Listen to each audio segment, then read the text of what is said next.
Salut les championnes, salut les champions, j'espère que vous allez tous très bien. Alors ça ne vous a peut-être pas échappé si vous suivez l'actualité sportive, il y a quelques semaines, fin septembre, l'équipe de France a remporté son premier événement de SailGP à Cadiz. Qu'est-ce que c'est le SailGP? C'est la nouvelle discipline en vogue de la voile, c'est une discipline spectaculaire, impressionnante, avec des sortes de catamarans volant, des bateaux volant au-dessus de l'eau, ce qui fait qu'ils gagnent en vitesse. C'est une discipline également médiatisée sur les antennes de Canal+, on en voit de plus en plus la couleur. Alors on va voir dans cette vidéo qu'est-ce que le SailGP, on va partir à la découverte de cette discipline. C'est parti, je vous y emmène.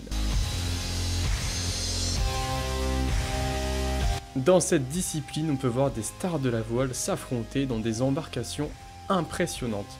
Alors, les bateaux utilisés pour cette compétition sont des catamarans F50 monotype à foil, ce sont les appendices situés sur la coque, et c'est ce qui donne cette impressionnante capacité des bateaux à flotter au-dessus de l'eau sans même être en contact avec la surface. Moins d'impact avec la surface de l'eau crée donc plus de vitesse, ces bateaux vont jusqu'à 100 km/h, c'est le bateau ultime que tous les grands skippers veulent piloter.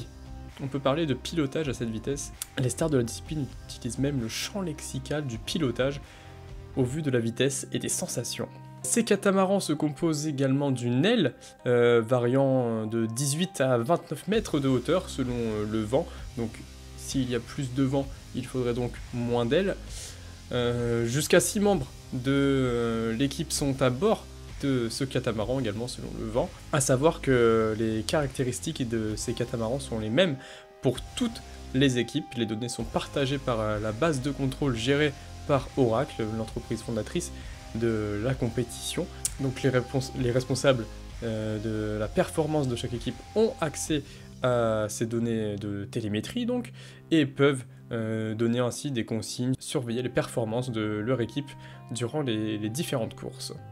Alors les données sont également partagées dans l'objectif de juger uniquement les qualités de pilotage de chaque équipage et non pas comme la Formule 1 ou la moto, de prendre en compte également le développement des machines. On va voir maintenant comment se compose l'équipage d'un catamaran de type F50 concourant à des courses de SailGP. Alors on a d'abord les deux winchers, donc celui qui est tout à l'arrière aide au réglage de cette grande aile. Le second wincher aide à gérer le réglage du foc, donc c'est le petit voile à l'avant du bateau devant la grande aile. Le rôle de ces winchers est de donner de la puissance en moulinant à l'aide de leurs bras. Devant eux on a le régleur de vol qui ne voit rien du tout à la course et il a un peu le même rôle qu'un pilote d'avion, c'est-à-dire qu'il cherche à maintenir l'embarcation en altitude afin d'éviter un maximum de friction avec l'eau. Le régleur d'aile devant lui a donc pour objectif de gérer cette immense aile de 18 à 29 mètres, de l'orienter pour que celle-ci puisse permettre au bateau d'avoir suffisamment de vitesse par rapport au vent. Devant lui le barreur, donc c'est le pilote de l'embarcation, c'est lui qui prend toutes les décisions. Il peut même sortir, hein, comme en Formule 1, des coups de raquette, hein. C'est ce que dit Quentin Delapierre, le barreur de l'équipe de France, 8ème aux Jeux Olympiques 2021, avec Manon Audinet sur son Accra 17. C'est le membre le plus important de l'équipe, c'est lui donc qui prend les décisions. Devant lui se situe la tacticienne, ici c'est Manon Audinet, avec qui donc il a remporté une 8ème place aux Jeux Olympiques de Tokyo. Donc celle-ci donne les consignes. Alors tous ces équipiers sont bien équipés, bien entendu, ils sont munis d'un casque, d'un gilet avec à l'intérieur un couteau ou de l'oxygène. Tout est là pour assurer la sécurité de l'équipage, car c'est un sport dangereux. La particularité de ces équipes, c'est que ce sont donc des équipes nationales, donc on voit d'autres pays. Alors il y a des règles d'équité qui sont mises en place par l'organisation. Des restrictions de nationalité donc sont plus souples pour les pays les moins développés en termes de vol, c'est-à-dire qu'ils peuvent avoir au moins 2 équipiers étrangers sur leur embarcation. Les pays les plus développés peuvent en avoir un seul. La France fait partie donc de ces pays développés. Cela peut donner donc des cas particuliers avec le cas de Phil Robertson qui lors de la saison 1 de SailGP était sur l'équipage chinois avant d'être ensuite la saison 2 sur l'équipage espagnol, et cette saison il dispute la compétition de SailGP avec le Canada.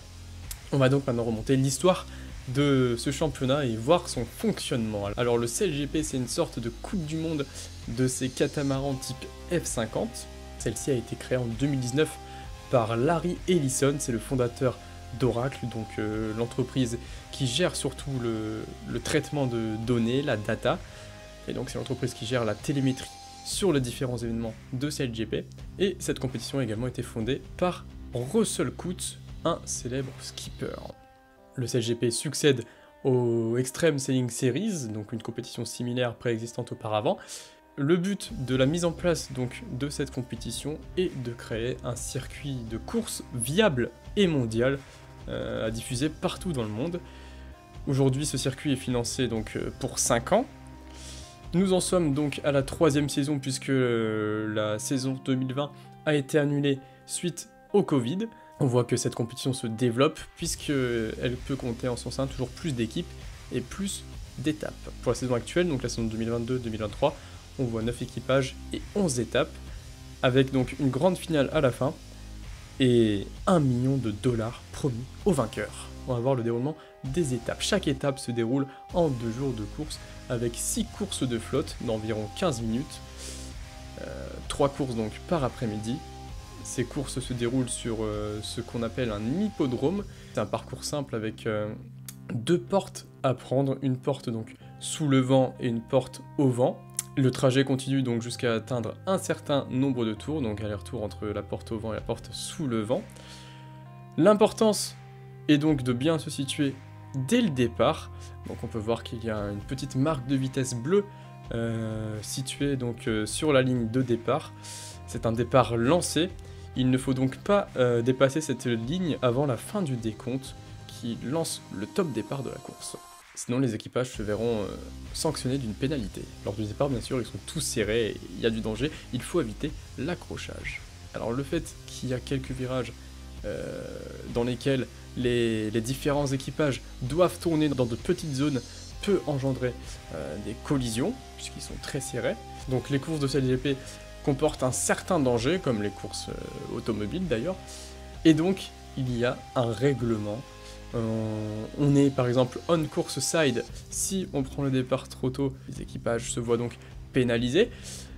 Un exemple de pénalité peut être un ralentissement de 20 mètres derrière les autres équipages sanctionnés en cas par exemple d'accrochage. S'il y a une collision, des points de pénalité peuvent également être infligés, allant de moins 4 points à moins 12 points pour le bateau responsable selon la gravité de l'accident, et de moins 2 points à 6 points minimum pour l'autre bateau impliqué s'il n'a rien fait pour éviter l'accident.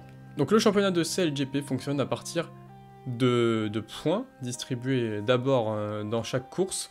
Donc lors des courses en flotte avant la finale de chaque événement, les points sont distribués de la manière suivante, ils s'affichent à l'écran. Le premier remporte 10 points, le second 9 points, le troisième 8 points, etc.